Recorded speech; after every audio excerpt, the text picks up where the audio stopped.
কিছুটা হলেও অত্যাচার করতে হয়।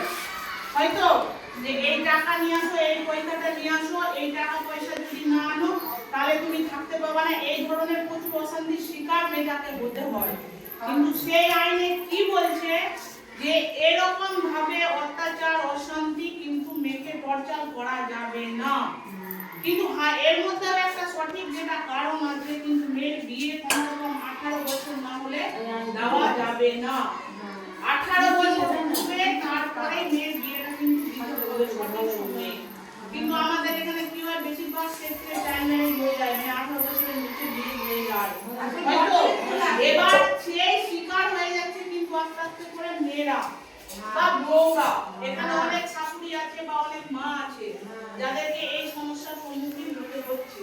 কিন্তু আইন কি বলছে যে কোন কথার উপরে কাউকে প্রেশার দেওয়া যাবে না, আর কোন কথা যাওয়ার জন্য কারোর উপরে অত্যাচার করা যাবে না। এই ধরনের অত্যাচার যদি কেউ করে বা এর যদি কোনো শিকার কেউ হয়, না হলে এর দ্বারস্থ হতে পারে, সেখান থেকে সঠিকভাবে ন্যায় বিচারটা সে পাবে, সঠিকভাবে পাবে।